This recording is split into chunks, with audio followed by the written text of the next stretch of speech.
बिहार की तरह एक बार फिर से असम में जेएमएम के साथ खेला हुआ है, लेकिन बावजूद इसके जेएमएम ने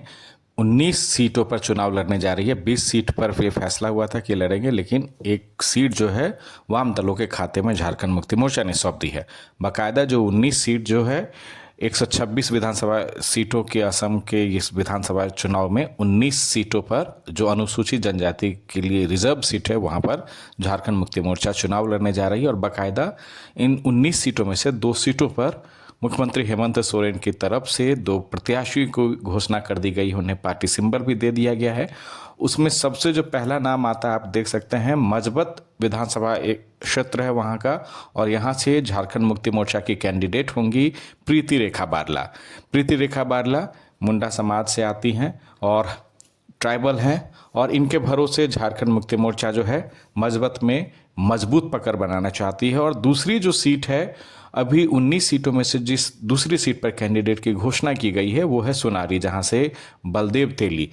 झारखंड मुक्ति मोर्चा ने बलदेव तेली पर सोनारी में भरोसा किया है, और अभी 17 और सीट है जो झारखंड मुक्ति मोर्चा जो रिजर्व सीट है अनुसूचित जनजाति के लिए, वहां पे अपने प्रत्याशी की घोषणा जल्द कर सकती है। बाकायदा चमरा लिंडा जो है झारखंड सरकार में मंत्री, और विनोद पांडे जो महासचिव हैं पार्टी के, इन दोनों ने मिलकर इन दोनों कैंडिडेट को पार्टी सिंबल दिया है और एक विश्वास जताया है प्रीति रेखा बारला पर और बलदेव तेली पर कि आप दोनों जाइए झारखंड मुक्ति मोर्चा के लिए असम की इस सीट पर जाकर चुनाव लड़िए और पार्टी को एक जीत दिलाइए। सियासी जमीन की इस तलाश में कयास ये लगाए जा रहे थे झारखंड मुक्ति मोर्चा की तरफ से कि वहां पर जाकर असम में कांग्रेस के साथ एक मिलकर चुनाव लड़ा जाएगा हिमंता बिस्वा शर्मा के खिलाफ, लेकिन कांग्रेस ने भी आरजेडी की तरह, जिस तरह आरजेडी ने बिहार में एक सीट भी नहीं दी थी झारखंड मुक्ति मोर्चा को, बिल्कुल असम में भी कांग्रेस ने हाथ मिलाने से इनकार कर दिया झारखंड मुक्ति मोर्चा से। और नतीजतन ये फैसला हुआ कि झारखंड मुक्ति मोर्चा जो ट्राइबल रिजर्व सीट है वहाँ पर अकेले चुनाव लड़ेगी बिना किसी गठबंधन के, और सीधे फैसले लेते हुए 2 कैंडिडेट की घोषणा झारखंड मुक्ति मोर्चा की तरफ से असम विधानसभा चुनाव में कर दी गई है। और सबसे जो राहत झारखंड मुक्ति मोर्चा की तरफ से कह सकते हैं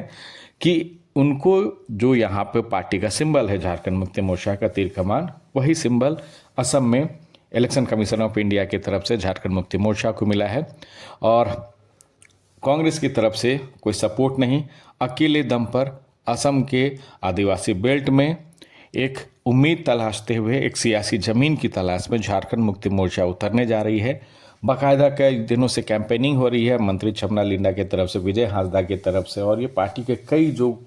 कोर लीडर हैं वो यहाँ पर जमे हुए हैं, और ये दोनों कैंडिडेट की जेएमएम ने वहाँ पे घोषणा कर दी।